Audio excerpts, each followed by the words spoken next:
حدیث میں آتا ہے کہ جب اللہ سبحانہ و تعالیٰ نے مخلوق کو کریٹ کر دیا، ساری مخلوق کی خلقت ہو گئی، اس کے بعد اللہ تعالیٰ نے ایک کتاب میں نا لکھا اور وہ کتاب کو فوق العرش، عرش کے اوپر رکھ دیا، اور یہ اس تمام کریشن سے اور عرش سے اوپر یہ کتاب پڑی ہوئی ہے، اور اس میں کیا لکھا ہوا ہے؟ ان رحمتی غلبت غضبی. سبحان اللہ، سبحان اللہ. اللہ اکبر. یعنی دیکھیں نا وہ اختتام اس پہ ہو رہا ہے. اللہ اکبر. یعنی دس از ریٹن، یہ اللہ نے ان رحمتی غلبت غضبی، میری رحمت میرے غضب پہ غالب رہے گی ہمیشہ کے لیے.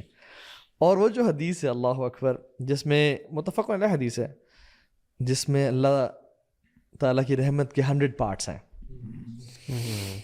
اللہ سبحانہ و تعالیٰ نے ایک پارٹ کو اس دنیا میں دے دیا اور 99 پارٹس اپنے پاس رکھے، اور اس ایک پارٹ سے انسان اور جنات اور حیوانات اور رینگنے والے آپس میں رحم کرتے ہیں. اور پھر روایت اخرى، ایک اور روایت میں آتا ہے کہ جس رحمت کی وجہ سے ایک اینیمل اپنا ہوف بچے پہ نہیں رکھتا اور اپنا پاؤں اٹھا لیتا ہے. Can we just think about this حدیث؟ جنات کا آپس پہ جو رحمت ہے وہ اس ایک پارٹ کی وجہ سے ہے. ماؤں کی ساری جو رحمت ہے اپنی اولاد کے لیے، انسان کی جو اپنے پڑوسوں کے لیے رحمت ہے، انبیاء کی جو رحمت ہے، اخی اللہ، انبیاء کی جو رحمت ہے اپنی امتوں، وہ اس ایک پارٹ کے اندر ہے. اس پارٹ کا ایک پارٹ ہے. یہ ساری combined is one part, all of this combined is one. وہ حدیث ہے نا کب کہ سے لے کر کب تک، کب سے اللہ اکبر، شروع سے لے کر اور آخرت تک کمپائل یہ کرتے رہے. ساری رحمتیں جو آج تک ہوں گی وہ دیٹ از جسٹ ون اور پارٹ. یہ جو حدیث ہے اللہ تعالیٰ 70 ماؤں زیادہ پیار کرتا ہے، یعنی وہ ضعیف حدیث ہے. آپ 70 مائیں کیا پوری کائنات کی مائیں، اور جو شروع سے آئیں اور آخر تک آئیں گی، اور تمام انبیاء کی رحمت اپنے قوموں کے لیے، ان ارسلناک رحمت للعالمین، آپ تمام کٹھی کر دیں، وہ اللہ رب العالمین کی ایک رحمت کا پارٹ کے برابر بھی نہیں پہنچتی. what imagine جب 99 پارٹس آف رحمہ قیامت کے دن اللہ سبحانہ و تعالیٰ لوگوں کو دکھائیں گے. تو عبداللہ بن مسعود کیا کہتے ہیں؟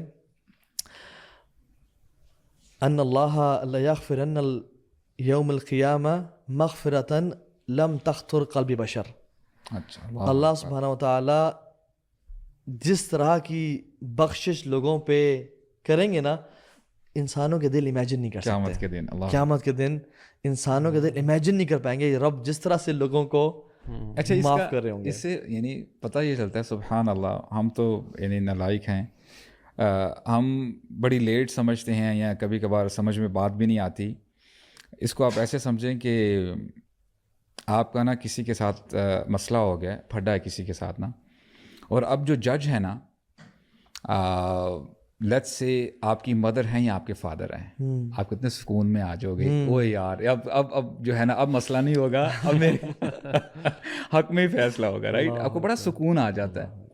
اب اس کو ایسے سمجھیں، سفیان ثوری سے پوچھا گیا اور کہتے ہیں کہ لو خیرت ان یحاسبنی اللہ او ان یحاسبنی والدی، کہ اگر مجھے آپشن دی جائے کہ قیامت کے دن میرا حساب میرے پیرنٹس لیں مجھ سے یا میرا حساب اللہ تعالیٰ لیں، I will choose اللہ سبحانہ و تعالیٰ because he is more merciful than my parents. اور شیخ سفیان ثوری کا جو دوسرا قول ہے، وہ کہتے ہیں نا کسی نے پوچھا کہ اذ اقامک اللہ یوم القیامہ، اللہ تعالیٰ تجھے جب کھڑا کرے گا قیامت کے دن، وقال لک، اور تجھے کہے گا ما غرک بربک الکریم، یا سفیان تجھے کس چیز نے دھوکے میں ڈالا میرے بارے میں؟ تو سفیان ثوری کہتے ہیں میں اللہ کہوں گا غرتنی ستورک المرخا، غرنی ستورک المرخا، کہ اللہ مجھے میرے گناہوں پہ پردے نے دھوکے میں ڈال دیا.